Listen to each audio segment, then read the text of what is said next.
from the garden. And I'm keen to return. So we'll be on the dot as we always are with this group. I'm very prompt with wrapping things up, but we're delighted today to have join us Chris Rawlinson. And Chris is the CEO of 42 Courses. But there's more to Chris than meets the eye, and he's a very interesting backstory. He knows I'm a great fan of his particular platform, and I'd say in many ways it kept me sane through this COVID-19 lockdown. So I'm a little bit biased being in favour of the product that Chris has, but I absolutely have recommended it to so many people. So many people have come to me, having seen put up certificates and asked me about it for my advice. So I'd like to bring you straight in, Chris. And first of all, maybe tell us a little bit about back the days before you set up 42 Courses, which is interesting in itself to let everybody know what your background is.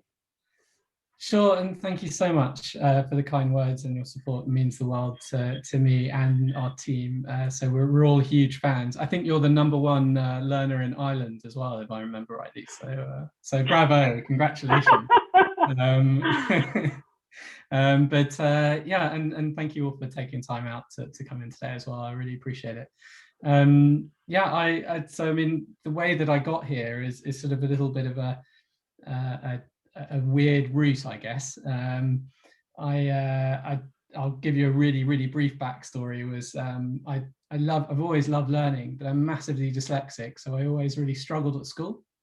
So I ended up having to take extra English classes and all that sort of thing, and go to special dyslexia classes as well to get help with all my learning. But I think with me, my reading ability, it was very strange. My reading ability was years ahead of my writing ability.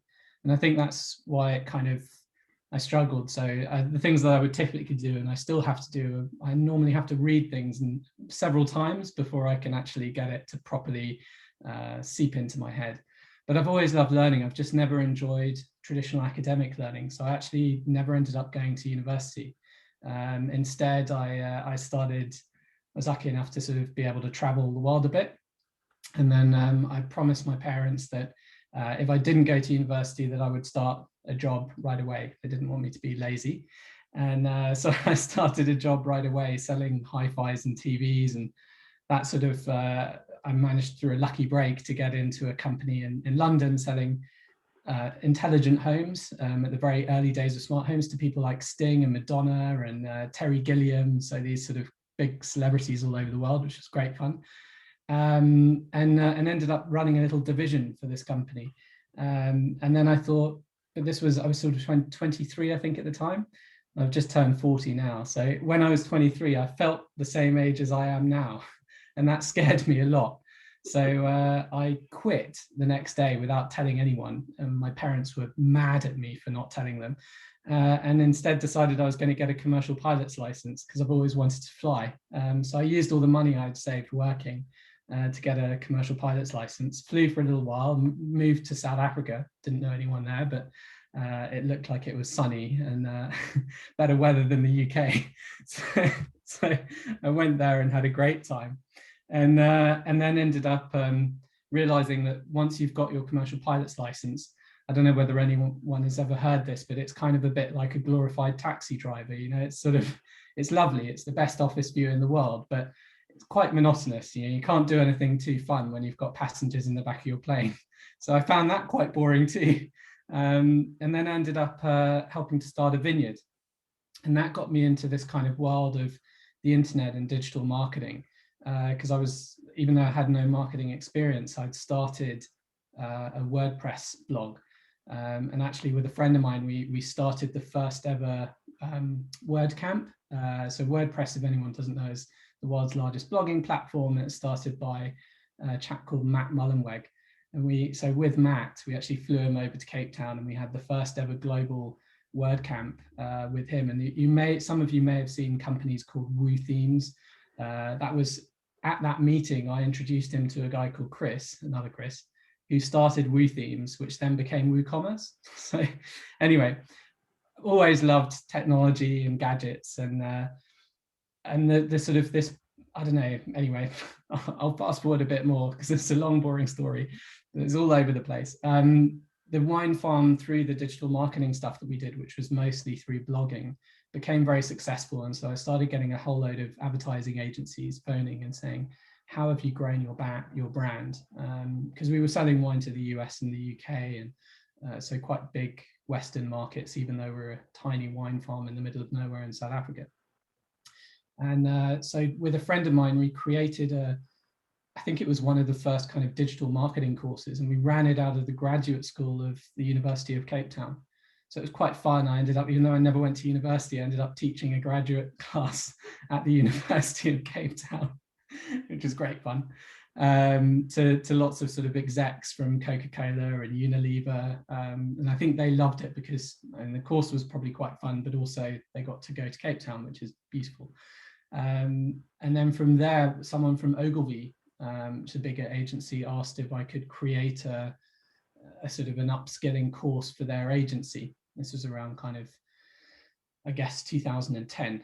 And so when I started that, I created this thing with a really good friend of mine called Dave Duarte, called the Ogilvy Digital Marketing Academy. And again, I'm not academically inclined. So when we were designing these courses, we designed them to be quite fun, and we used games and got people to work on things together, and people loved it. And what was interesting is people from other agencies who are technically competitors, so people from agencies like BBH or TBWA or whatever agency you know, started asking if they could come on and get certified by Ogilvy. And I thought that was quite interesting, this idea of branded education, because in my mind, there are kind of two big holders of information in the world. There's the obvious one, which are the academic institutions, which we all know very well. But then a lot of knowledge is actually kept in institutions. The problem is that institutions are normally terrible at sharing that information with other people, which kind of makes sense because you don't hire a whole load of teachers in your company, although I'd argue you probably should, or at least someone to take notes and write down all the lessons that they've been learning. Most companies are terrible at doing that. So anyway, what I thought was, I wonder if you could work with companies and take the information that they learn and put those into courses that we could share with other people. And almost my pitch to the companies, and this is still what we do at the moment, is our pitch is, this is kind of like writing a book or doing a talk on a stage. This is a marketing communications tool for you to show thought leadership in a space or an area. And what we do is and that's my little team, who are all kind of mostly ex-advertising people, mostly lots of copywriters and designers. We work with the thought leaders, get them to write everything out on a Google Doc, and we kind of help them make that, just everything, just splur it all out. And then we refine it and write it so that you've got a singular tone of voice. And then we put it into a learning platform, and I really didn't want to have to build my own learning platform. It was the last thing I wanted to do, but in the end, we just felt there was no other reason or no other path, because I don't know whether many of you on this call have taken other e-learning platforms or used e-learning platforms, but by and by, they're generally quite dry and quite boring, and probably I would say like more designed for academically inclined people. They're made by professors for other professors, and that's great if you're a professor or an academic, but most of us are just having, we have our jobs and we get along and do what we do, and if we want to learn something new, we probably want to learn it in a short and ideally enjoyable way. It's horrible when it seems like it's a chore. So I couldn't find any learning platform that felt good or felt enjoyable to use. We spent about 2 years researching them, and the statistics on it were terrible as well. I mean, they still, even under COVID situations, they haven't changed that much. If the average completion rate for e-learning courses is still around 6 or 7%. If you want to change the world of learning, and my belief is that e-learning has to be a part of the solution of how to educate, you know, the next billion people. We can't, it's impossible for us to build schools fast enough. It's impossible for us to train up enough teachers. So digital learning has to be a part of the future. But if it's this boring and if it's this bad that only 6 or 7% of people bother completing them, it's just not good enough. So when we designed this new platform, you know, I was very lucky to have worked at Ogilvy, and you know, my thinking was two things that were very lucky that happened for me. One was, I think that the best people in advertising, you know, your job if you're a great advertiser is to take a subject, like maybe you're trying to sell a car, and there's a million things that are new with this car, and then you have to try and pick one or two things that are interesting and share it with your audience, which are the people who are reading or watching your ad, in a short and easy to understand way that ideally provokes an action, or even better, a discussion. And I think the best teachers actually do the same thing. You know, they take quite complex subjects and break them down into things that are easy to understand, and they make you enjoy it. You'll always remember your favorite teacher. It's such a powerful thing. It stays with you for life. So I just thought, well, that's interesting. I wonder if I can bring the lessons that I've learned in the advertising world and apply that to the world of education. So we're all ex-advertising people at our company. None of us really come from, well, some of us are actually academics, but that was just sort of, they've ended up in advertising as well. But that was one thing I thought was very lucky. And the second one was I worked with, I still work a bit with Rory Sutherland, who I think, Louise, you took his course, and I don't know whether anyone else has on our website, but the first course that we made was on behavioural economics or behavioural science with Rory Sutherland. And we were making the course at the same time as we were building the platform. And so a lot of the behavioural science principles we actually ended up using in the platform itself to make it enjoyable. So when you sign up to our courses, there's, you know, the emails that you get are in a certain tone, and you get kind of, you know, things like immediate feedback, because we know that particularly when you're learning, you want to know whether you're on the right track or not. And if you get something right, we kind of make it into this tiny little moment where when you get a question right, there's a sort of a funny GIF. Like I think we downloaded about 1,000 GIFs, and maybe 500 for good ones and 500 for bad ones, like if you passed or if you failed it.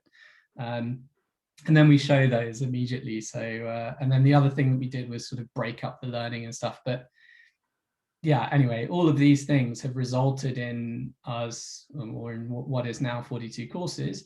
And I'll get into the name a bit later. I'm sure some of you are wondering, do you only do 42 courses?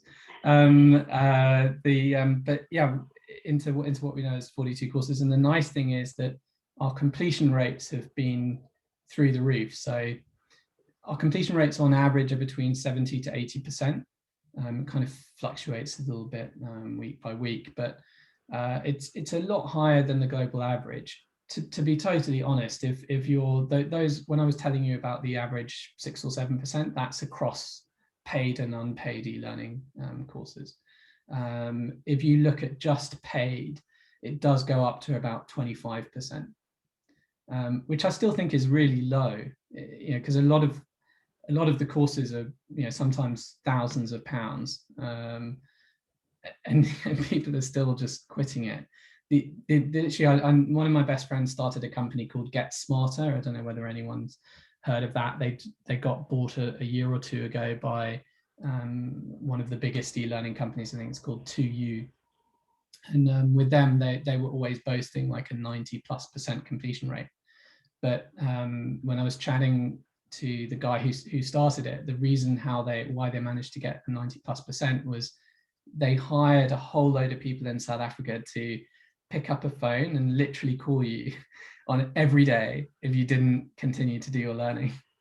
And it's great. Like I'm happy that they got people to finish the learning, but I don't know, my thinking, and I don't know whether you agree with me, is that if you've got to phone someone every day to remind them to do the learning, it's probably not good enough. Like I think with us, the way that we've done it is we we'll send you a maximum of probably like 6 reminders, depending on, you know, whether you've started a course and completed it, or whether you've bought a course but not started it. There are different emails that we go through to sort of nudge you, and we try and make those nudges quite fun as well. So like we'll use sort of music quotes in them. I think one of them says, or we'll make up stuff. So I think one of them says, did you know those who complete e-learning courses are 10 times more attractive than those who don't?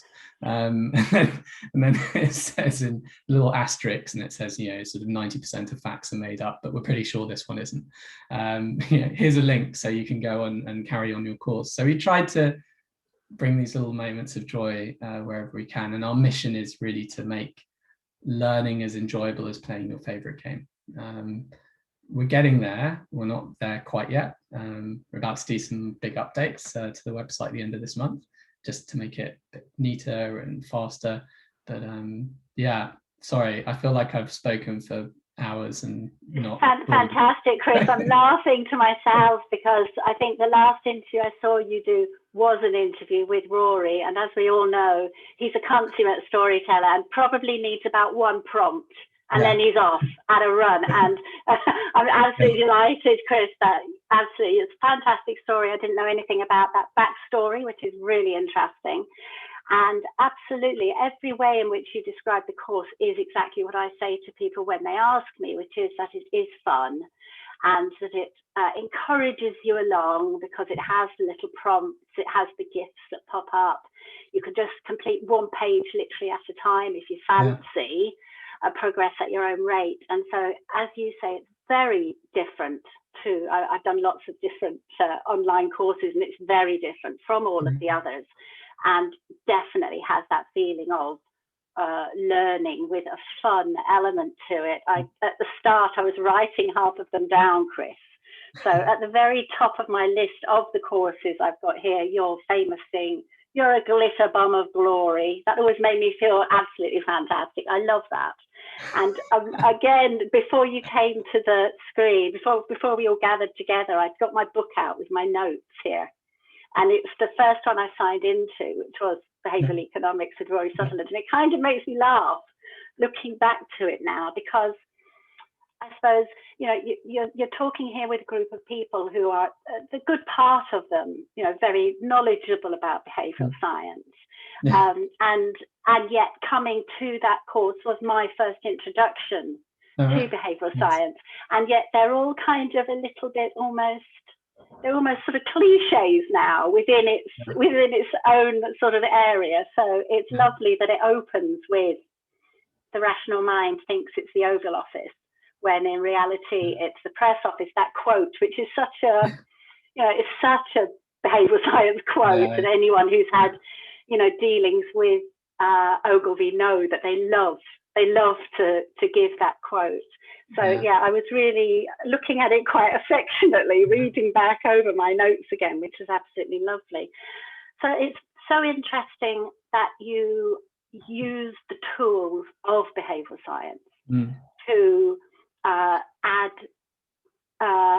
value to the course, because of course that's exactly when we were talking with Bree Williams back last year.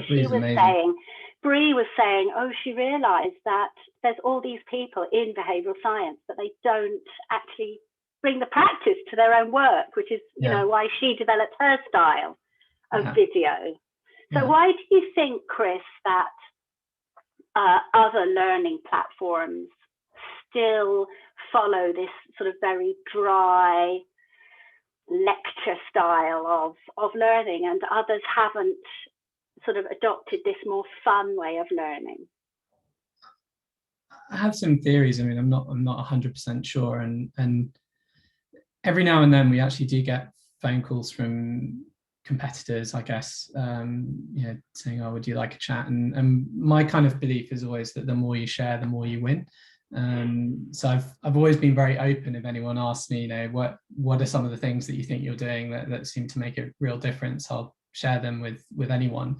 You know, in my mind, even if we fail and die, as long as learning at the end of the day is something that people enjoy and carry on doing when they're an adult, that would be my holy grail of it. That's the winning for me anyway. But I think the reason why is, I mean, it probably comes, again, sorry, because I'm kind of trying to think of this off the top of my head, but my rough thinking would be, partly I think a lot of them are designed and made by academics. Certainly if you look at all the traditional ones like Coursera and Udemy or Udacity or whatever, if you look at the founders, they tend to be academics or people in academia who wanted to start an e-learning company. And I think that, you know, you've seen this in lots of other industries as well, that you learn when you get into advertising, is that when something new comes about, like a new revolution comes about, generally people just take whatever the real world product is and digitize it. So we saw that with music. You know, they started back in the day, you know, we were selling CDs or vinyl or tapes or whatever, and then when the internet came about, you know, now you could buy the CD for £12 on like one or two places. But that's not how people want to consume music. They want to buy one or two tracks. And so then you have companies like Spotify who come around who totally disrupt the whole industry. And the old industry, the legacy industry, is of course appalled by this. But by the time it's happened, it's too late, because that's how people are consuming it. So I think because it's been, most of the platforms are designed by people who are already in academia, they tend to do the kind of, let's take what we already know and just digitize it. So the lecture becomes a recording of the actual normal lecture, but maybe split up into kind of 15-minute chunks. And then the reading becomes a PDF, which you then have to read. And then you have to do an assignment, which, you know, a month or two later, you'll get some feedback from, if you're lucky, or maybe weeks later. It just doesn't really work, because that's not how people act, think, and behave when they're on a computer or when they're on their mobile phone. So it has to change. I guess the other end of the spectrum is you've got companies like Masterclass. And, you know, I subscribe to Masterclass. I probably subscribe to most of the e-learning platforms, and I really enjoy Masterclass. But it's very much a different thing. It's not like sort of proper e-learning, I would say. It's like more kind of edutainment, I think. You know, it's more about, you know, here's a nice TED talk that's 45 minutes long that we've kind of broken into some little snippets for you. Yeah, it's lovely in it, but it's super subjective. I think what we're doing is a little bit unique in that, yeah, we looked at a few different things. Like when I try and explain this to other people, and I'm still terrible at explaining it, so apologies in advance. It's like, it is that cobbler's shoe things, you know, you sort of, even though I'm an advertiser, I'm terrible at advertising my own product. You know, when I look at learning, you've got sort of a spectrum. You've got the kind of Coursera stuff, which is quite deep learning. It's quite academic. Then you've got the kind of medium stuff, which is your sort of Blinkist masterclass type stuff. It's just more there for for entertainment, I think. And then you've got the very shallow stuff, which is just probably what most of us do. Is if we want to learn anything, you know, we Google it. We look on YouTube to find the recipe or how to fix the washing machine or whatever it is that we want to do. And we read a bunch of articles if we want to learn up on something. And all of those things have their merits. But I think my belief is that you kind of they work best when blended together. So I think what we're trying to do is, you know, we spend an inordinate amount of time researching the courses to give it not academic rigor, but at least it's kind of, you know, it has been well researched, and we're not just having one person's point of view. You know, we'll read when we're making a course, we'll read every book, we'll try and watch every video, chat to as many people as we can, and then you start to find trends of the key things that everyone sort of tends to look at.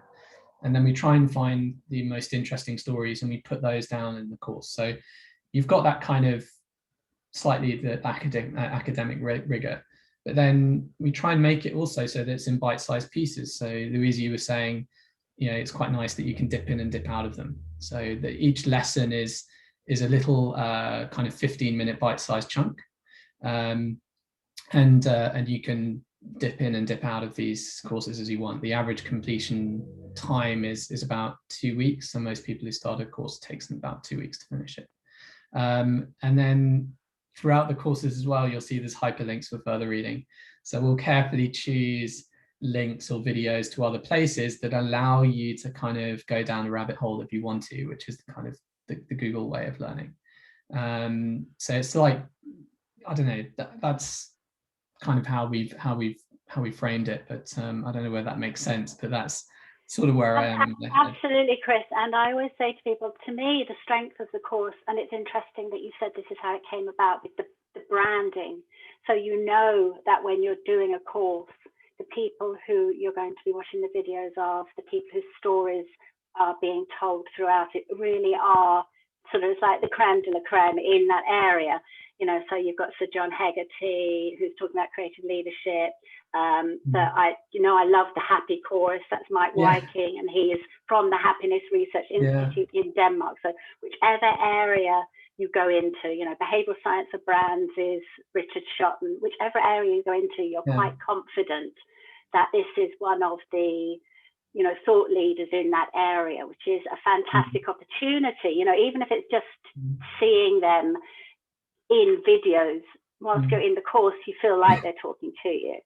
And as you said, Chris, the thing I always say to people as well is exactly what you've just said, that when you're in the course, there's infinite number of other links to articles, links to videos, links to various. So if that becomes a thing that you think, oh, I really want to find out more about this, the potential to explore, and of course then you have the recommended reading, recommended websites, pods. So it's, each one has potential, doesn't it, Chris, above and beyond just the page that you see. Yeah, I think it's one of the challenges that we're trying to figure out is how can we help guide people after they've taken the course, even if that means sending them to a competitor's website. I'm happy to do that. So we do get emails every now and then going, so now I've taken the behavioral economics course and I kind of know this, like, what next? I want the deeper thing. Yeah, we're always trying to figure out ways of doing that. The other thing that we get a lot of is, how can you help me find a job now that I've learned this thing? So I think in a perfect world, you know, you'd kind of have that full circle. You'd be able to come on there and onto the platform, learn something. You know, in an ideal world, like meet sort of some people from the community, maybe be able to see some job offers from various things in the field. And then, there's a whole load of hopes and dreams, but at the moment we're like a 10-person team. Like we've purposely not taken on, venture capital kind of money. This is my life savings, mortgaged my house. Like I sometimes don't pay myself, and every now and then because we need to pay salaries. So we're doing well, but the dreams are lofty. I think that the big thing for us that we're working on at the moment is, you would have seen that a lot of our courses are from Cannes Lions. And so Cannes Lions, for those who don't know, is kind of like the Oscars of the advertising world, I guess. I always thought they would be a lovely partner for us because they bill themselves as the home of creativity. And maybe I'm slightly biased because I've been an ad man for so long, but my belief is that, especially in a world where automation is becoming more of a thing, and automation is all to do with, you know, efficiency, and the most efficient thing normally are computers, not humans. So that our sort of only unfair advantage, I think, is going to be to up our creative skills as individuals in whatever we do. That's how you're going to find those kind of unique and interesting things. So a lot of the topics that we try and teach kind of fit broadly into the creative sphere. So you've got kind of a creative effectiveness, there's even creative thinking, I'd even count kind of behavioral economics and behavioral science in there as well, because it's really about sort of looking at the world in a slightly different way and trying to nudge people into doing things a little bit differently. So yeah, I don't know what's going to come from this, but at the moment it's getting there. And our big dream is that with Cannes Lions, they've now got a sales team who have about 20 people who are actively selling this into corporations. So our kind of dream is that some of the companies which have started buying from us in little bulk, like little orders for sort of particularly for sales teams and management teams. So we've got Apple and Google and a few of these companies, but they're buying them in small numbers at the moment. But there's a few sort of amazing orders that if one of them goes through, it kind of dramatically changes our fortune. So I think we're chatting to Kellogg's as well at the moment, and a bunch, like there's some really, really lovely companies, and they're all very, they love the learning, like they've which is very nice. Like, and a lot of them have come from individual users. So Unilever just came on board as a customer, and what was lovely was that it was one of their senior people in the company took a couple of courses. I didn't know who they were, and they just emailed me and they're like, hey, like, can we buy this for our team? That would be really great. And so now we've got a whole bunch of people from Unilever doing it.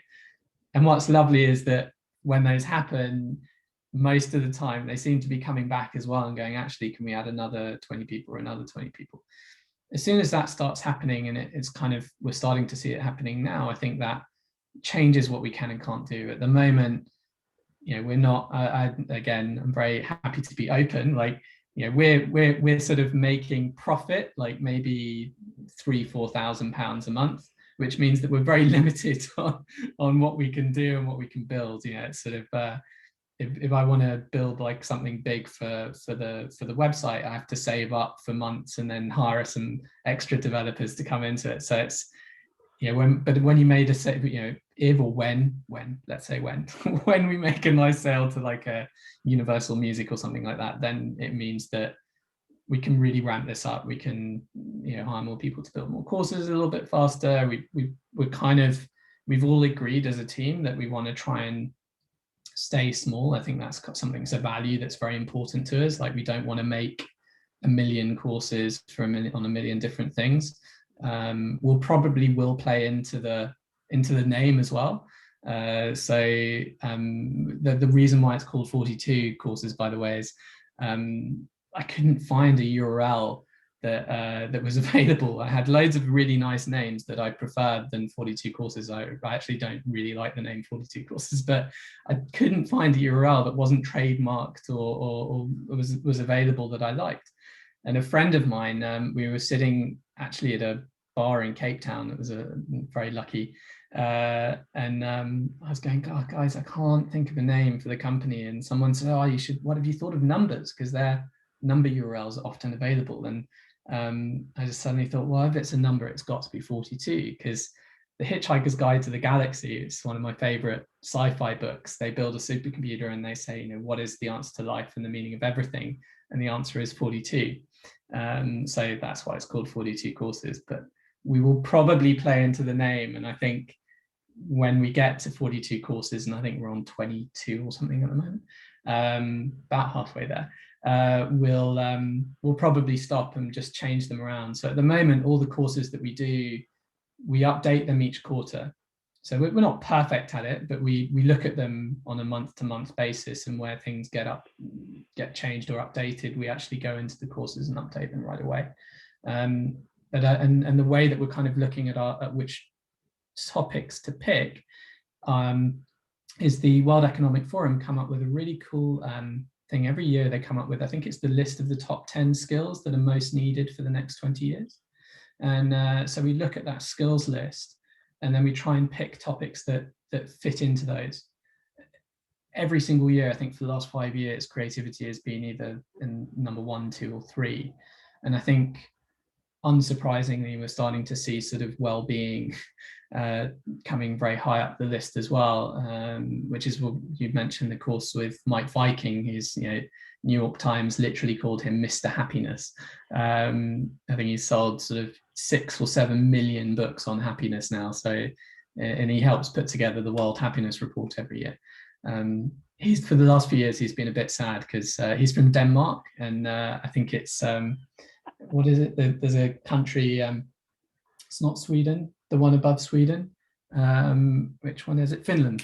I think keep on topping it for the last 3 years, because Denmark was always number 1. But yeah, the Finns have been beating them. Scandi countries always do well. I think it's because they have high taxation rates, which means they've got huge amounts of social welfare. So happiness in the happiness report is not so much a measurement of how much people are smiling or happy. It's more about how comfortable they are, or how it's more about not having to worry so much that they're going to end up on the streets. If that makes sense. Yeah, I often recommend that course to people. I say that when I first saw it, I thought, oh crikey, what is this hippy dippy shit? Happiness, and I'm a little bit, I'm a bit. And then it's amazing how much science is brought into it, and all the facts, the tables, the statistics that are gathered from every country. So I often recommend that one. And you're explaining how the company came to get its name, I think is a good time to hand over to Prakash, because Prakash was well aware of where 42 came from. So I'll just hand over now to Prakash to put a couple of questions to you. And then there's been great chat amongst the members in the side panel. So then we'll bring in a few members with their questions. So I'll just hand over to Prakash now. Thank you. Thank you, Louise. Thank you, Chris, for joining us. For people who are about joining us the very first time, the reason we are a Zoom meeting, not a webinar, is because we want to be able to talk freely with each other. We put our cameras on, typically the initial few days, because we want to know each other, make new friends. So please do that, put your cameras on, start pinging people privately, exchange your LinkedIn IDs, make new friends. That's how this club will work. That's the whole purpose of a club, making new friends, catching up with people. Right? So please start doing that. Chris, I was listening into your story, and there are a lot of questions that I have that I think we'll love to hear answers to. I want to bring down two questions, I think. Then the first one is going to be, how did you get all these different folks to come together? I don't think it's an easy job approaching people who are experts in their fields, get them to come together and say, why would you mind creating this program? Because it takes commitment. You can put up a talk and you can walk away and you're done. But when you're seeing a course, people keep on revisiting it, right? So the chances of people judging you, how it reflects on you is really high, which means you need to be really serious about putting up a course. I'm assuming that's not an easy task. Number one is, how did you go about this? Was there some behavioral science involved? Because you said that was one of the first program that you use. And also there are a couple of people who are your aspiring entrepreneurs out here. I think they'll really like to get your point of view on this. The second question is a little more around the fact that Dan really shut down his very popular Coursera course, a guide to irrational behavior, around 2013, saying that because it is free, people are not really appreciating the course beyond the point, XYZ. I paraphrase from what I remember.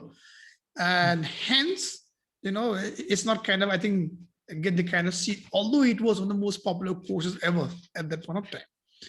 And so the answer, it seems, for getting people engaged is to get people to pay, because while you all love free, it is free. I have not paid anything for it. Right? The act of paying puts skin in the game. There's some sort of endowment effect happening. Now there's loss aversion, XYZ, all of that. Then when I hear, we heard you say it's 25% for people who have paid the course. Right? So what gives? Like, how do you kind of, and I'm sure that's a problem you're trying to crack. Yeah. How do you get people to actually end up learning? And the larger question then is going to be, in today's world, it just seems everybody knows. Knowledge used to be something which is not accessible in the past. And the fact that every kind of knowledge is accessible today, I think is kind of leading us to believe that we know everything. Is that something that is contributing towards us saying, okay, the act of me signing up for the course, knowing the content, going 20% through it, kind of, is that lulling me into a false sense that I actually understand this course, I don't need to complete it? Your thoughts around these two. First is, how do we get the people to come together? Second is, how do we actually get people to finish the course, but tie it to a larger philosophical question, and then we open it up for Q&A. Sure. Okay, I'll try and be quick. So the first one is, yes, it's a nightmare to try and get anyone to do anything, full stop. There are some courses, that the creative leadership course, we actually had the whole course written about 4 months ago or something, and then the reason why we had to delay it was because it was so hard for us to pin people down. The way that we ended up getting them to do it for that particular course, and it has been a lot harder with lockdowns, particularly in the UK and or actually everywhere in the world. So what we ended up doing is just like, we had to schedule a time. So basically, if you put a time in there and you put a meeting in the diary, then something's going to happen. So the way that we got them to do it, and it wasn't perfect because the video quality isn't great, but we ended up saying, hi, Sir Martin Sorrell, can we hop on a call with you, in 3 weeks time, or whenever his PA said that we could chat to him, and then we'll record you for half an hour. So we literally had a half an hour session with him. Normally, I must say, like, chatting to people in lockdown has been much easier, and I think we found that people are much more open to just have a discussion or a conversation, which I think is an incredible thing. And I think that's hopefully a trend that will continue.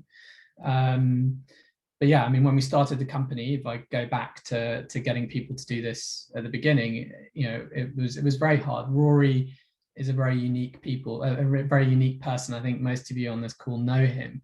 He's someone who takes risks and kind of almost says, screw it, let's do it to any authority figure. If Ogilvy had been against it, he would probably do it just to spite them. He wants to try things, and he's luckily at a stage of his career where he's senior enough to not have to worry about any repercussions from it. And I think because we had worked together, and I made this with his team as well, so he was kind of fairly confident that whatever we made, it would be at a good enough standard. And Rory, I think, just loved sharing. So Rory was the person who let us be successful and start getting the journey going. For the other ones, like for Cannes Lions, that took me 3 years. 3 years of conversations to get them to agree to be a partner. And that was like multiple meetings with the chairman of Essential, who runs the holding group, with their CEO, numerous phone calls, breakfast, door stopping. I even went to the pubs that I knew that they went to in London, just because I knew that I'd probably bump into them on a Friday if I went there at sort of 5 o'clock.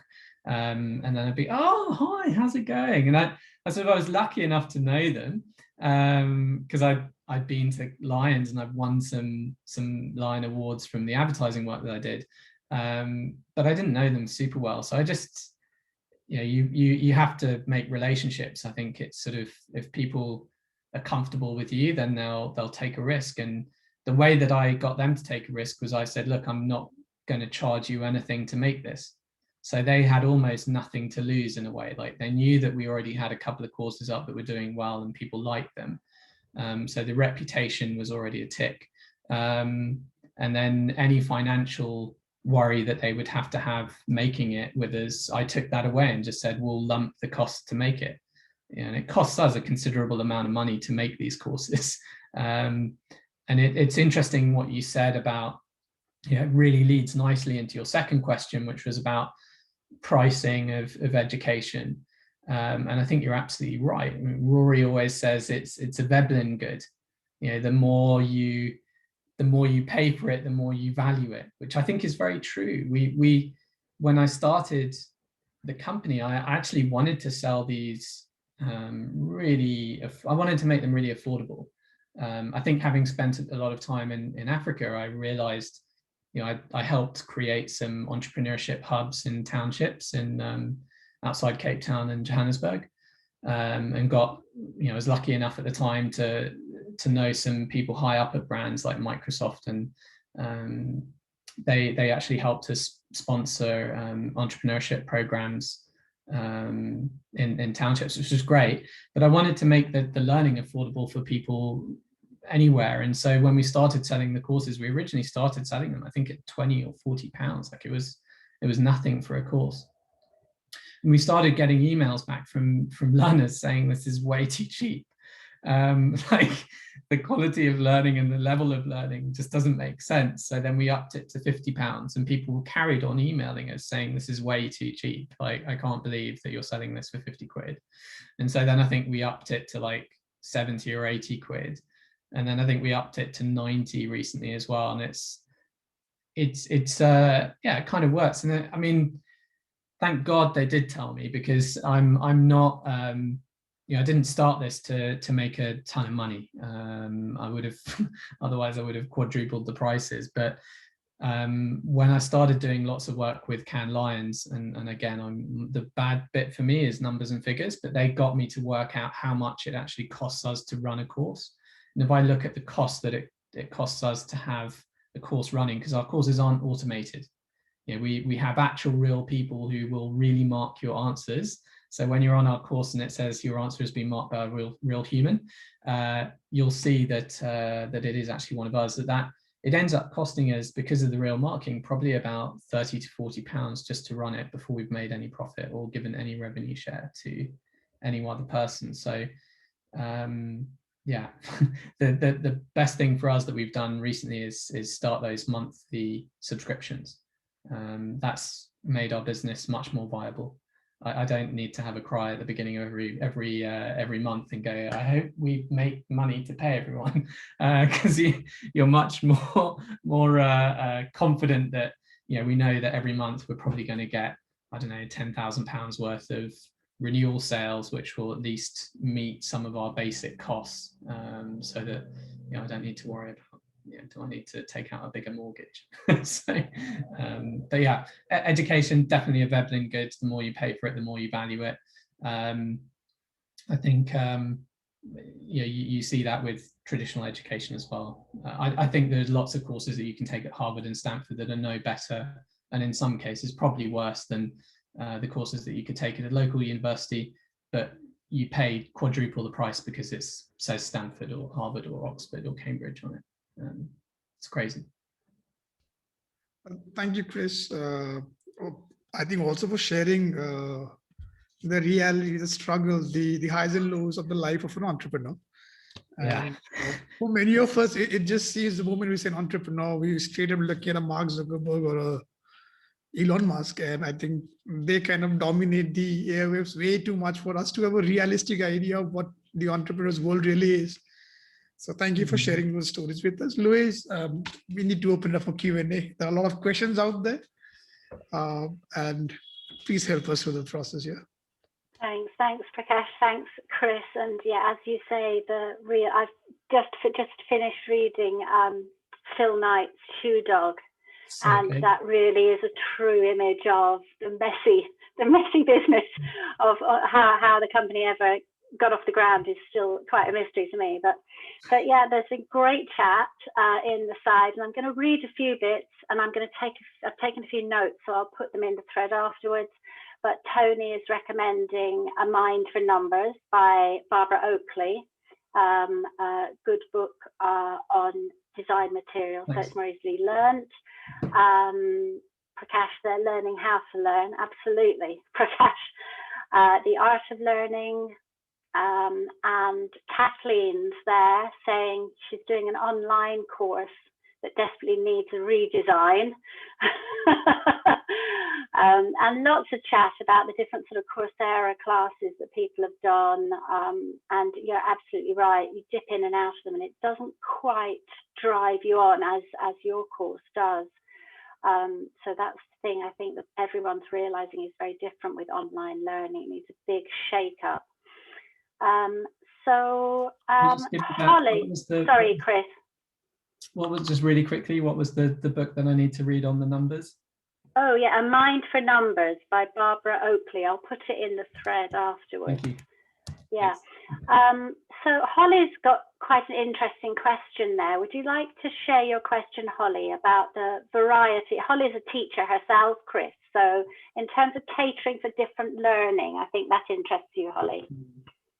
Yes. So I was just wondering, yeah, when I'm sort of planning my learning for my pupils, I find it really hard to design something where I didn't know the starting block. So how do you cater for the fact that all of the people taking your courses will have different subject knowledge, be coming from different places, making sure you cover enough of the basics whilst kind of going in deep? I was just wondering how you cater for that in your courses. Great question. So, I mean, it does change from case to case, but generally speaking, what we'll do is, again, it just starts with doing a huge amount of research up front and just reading and watching as much as you can. Very quickly, you start to find the key things that everyone sort of, that everyone talks about. And there's normally a good reason why everyone talks about it. In our courses, the way that, and I think you're right, it is always a struggle. And for us, we do always struggle with it. We don't have exactly the right answer, because when you're teaching a subject like behavioral science or social media or creative thinking, there is no start and finish. Like it's not like maths, where it's like, or teaching a language. So it is really real struggle. What we tend to do is we tend to try and find an interesting story up front that just gets people into the topic. So something that we know will excite people. So for example, in storytelling, we use there's a very famous experiment that the New York Times did, where they bought a whole load of toys for 1p or 10p or whatever, like under $1 from eBay. And then they reposted them on eBay. Some of them had a really fun story written by some of the world's best writers, and some of them didn't have a story. They were just the product with a price. The ones that they were all on auction, sorry. The ones that had a story sold, I think it was for something like 6,000% more than the ones that didn't have a story. So, for us to put across the power of storytelling, that was a great way to start the course, because immediately it's kind of quite a fun story and it shows the power of storytelling brilliantly. And then we tend to, in most of the topics, go back to the foundings of it. So with storytelling, we'll go into the history of it and talk about caveman paintings. And, it was the way that we used to communicate before we had language, was to draw stories. In behavioral science, we'll talk about Kahneman and the beginnings of that. And I think we actually, in Rory's talk, in Rory's course, we talk a bit about even how the brain works. So we try and go to the foundations, what are the real base points, the history, the oldest bit, to kind of give you an understanding of how we've got to where we are now. There is no 100% right or wrong though, but yeah, mostly reading lots of stuff, trying to go back to the history bit. I'm going to mute my Slack channel. Sorry. It's like, those are sort of whenever a user comes onto the platform, it's like, sorry, I'm so sorry. There we go, muted. But yeah, good luck in anything that you do. And if you're ever like doing a topic that we've done, just email me anytime. It's chris@42courses.com. And if we've already thought of an answer, happy to share. But well done if you're a teacher as well, like best job in the world. Congrats. Thanks, Holly, and thanks, Chris. And I'm delighted that Yashradan has brought up this question, which is, go ahead, Yashradan, because I've done the How to Be Creative course, and I'm sure I would have asked your question before this, so please go ahead. Yeah, I just had a question about how did you design the course on teaching people about creativity? Because from my very I'm not very well read, but from what I have been thinking, that creativity is something which people are born with, it's something which is natural to people, and you're just a creative person. So how did you design the course to teach people about creativity, and how do you teach people to be more creative in their lives? So, good question. I mean, I think the short of it, my short answer would be, I believe that everyone is creative. I think that unfortunately school beats it out of us a lot of the time. There's a great book on this actually. I wonder if I can find it. Oh yeah, this one. I don't know whether anyone's ever seen this. Orbiting the Giant Hairball.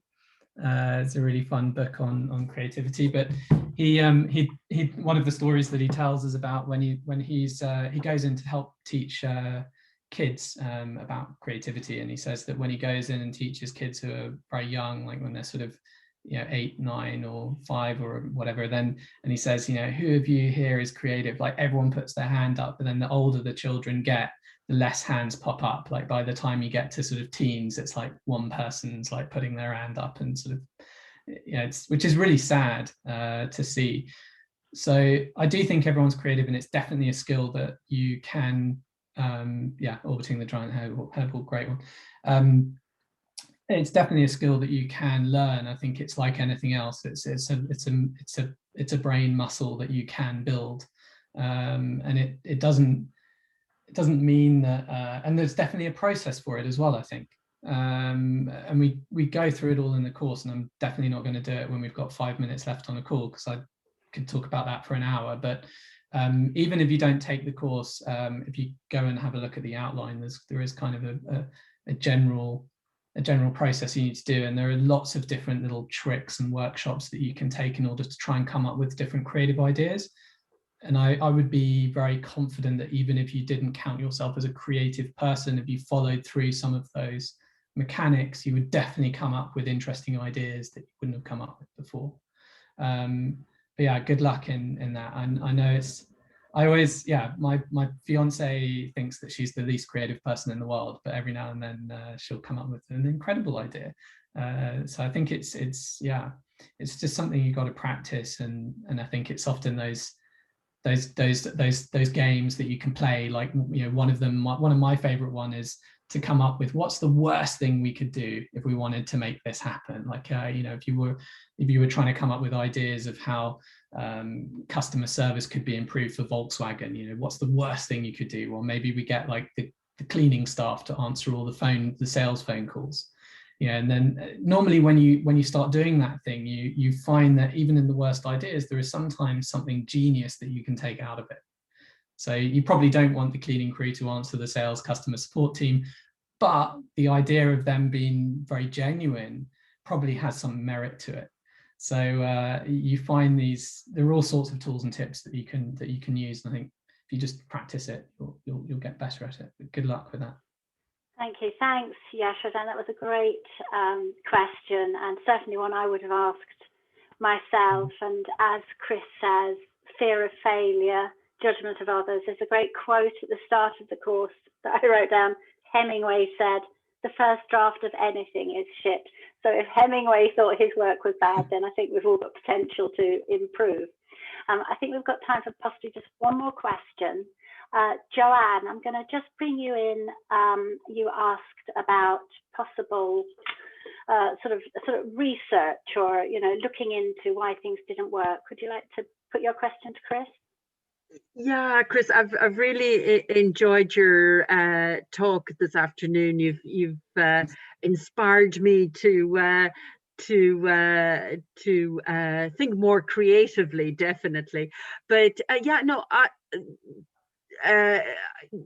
the idea that learning can be fun is a very it's to be commended, but you have to put in the hard work.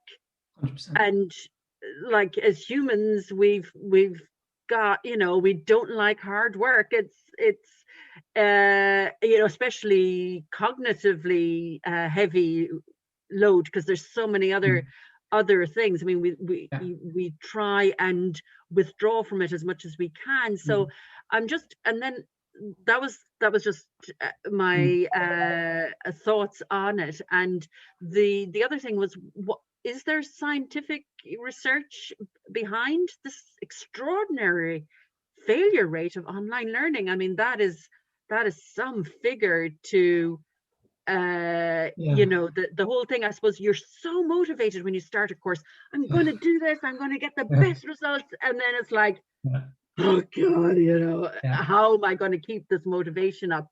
But I'm just wondering that, what have people said? I mean, you're the ideas you're coming with is like, if you make it engaging and fun, but how do you balance that with the hard work? Yeah, so you're absolutely right. Without friction, there's not much learning happening. You need to be challenged. I mean, it's that kind of famous that kind of idea of flow. And in order to be in a state of flow, you need the friction to match your skills, and obviously that's going to be different for everyone. which means it's almost impossible for us to do a course unless you're you're doing individual one-on-one tuition. That's why I think it's going to be very hard to beat individual one-on-one tuition unless our true artificial intelligence becomes a thing, in which case we'll probably be out of business, but it'll be great because learning will be sorted for everyone.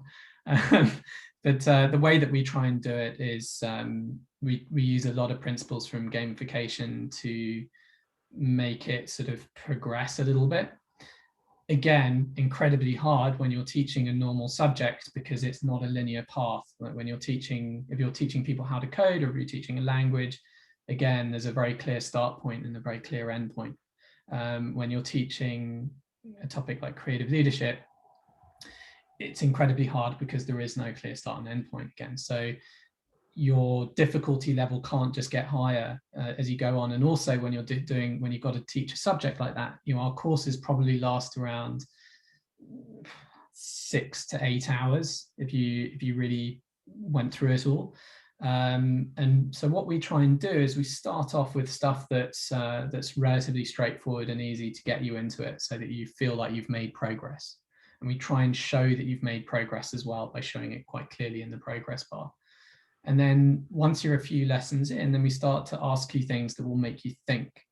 So even when we're asking people multiple choice based questions in our courses, the answer will never be in the text. Like you've always got to do a bit of extra digging in order to do it. So we try and provide that friction at a low level, granted, but we try and provide that friction that means that you feel like you've made that, yes, okay, I've done this.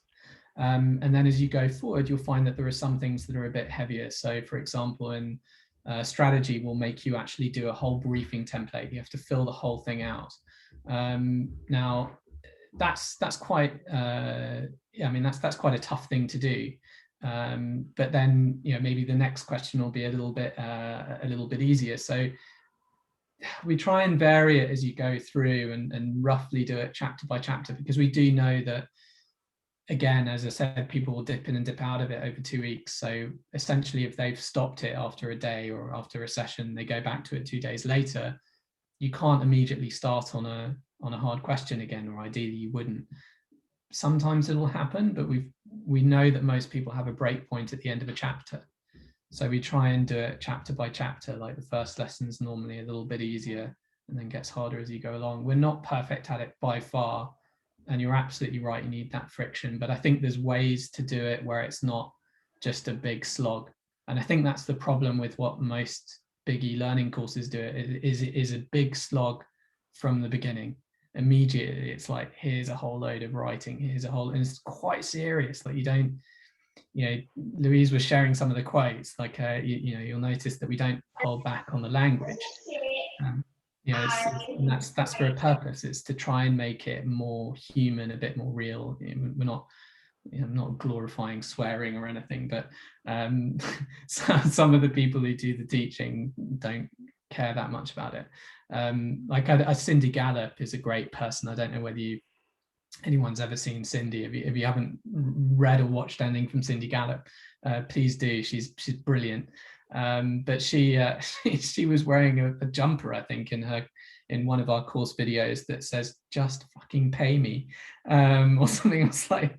She's talking about sort of gender equality and the pay gap and all that sort of stuff. Anyway, but she's brilliant. Like, so yeah, I think you're absolutely right. You need to provide friction. I think if you use lessons from gamification and apply it to learning, it can be done in a better way. As for the research thing, there's a bunch of research that's been done on it, like by all the big research companies like McKinsey and all those kind of people.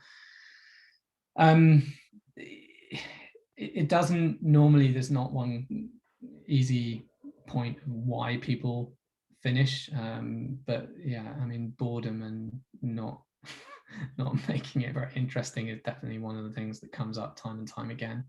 And there's no excuse to not make learning enjoyable. It's possible to make anything enjoyable if you want to. I think it just takes a bit of time, which is why we're probably so terrible at launching courses on time. That's my excuse anyway. But yeah, we're making a second behavioural economics course with Rory at the moment, and a second happiness course with Mike at the moment, and another one on copywriting, which is quite fun. Oh, and I mean, we've actually got a bunch of them in production at the moment. I think we're at the same. We're simultaneously making 4 courses, so hopefully they'll come out one the end of this month, and then we should try to get a bit better at launching them sort of every month or every other month. I think is our kind of goal at the moment. Anyway, sorry. Thank you. Long answer. Thank you. Thank you. Thanks so much, Joanne. Great question. And thank you, Chris, for being such a great guest today. There's been loads of chat. We can't get through all the questions. There's been loads of chat going on. And I do just want to bring in the comment from Tony and from Nivedita agreed, saying, and this is a challenge, saying that it's one thing doing these courses, but then actually bringing the practice in to sort of own the skill is another thing altogether, and that's just something you have to decide yourself how you're going to reinforce it. But so we're going to wrap this up now. Thank you all, as we thank you every week, for joining us. We're so grateful. The dogs have joined us. Rachel's got her dog there, and I think I saw Taffy's dog jump up on her lap at one stage. But so the dogs have joined us as well.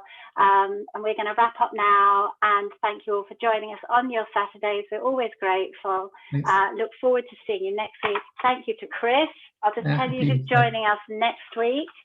Grace Lorden from London School of Economics, talking about her new book that she's just launched.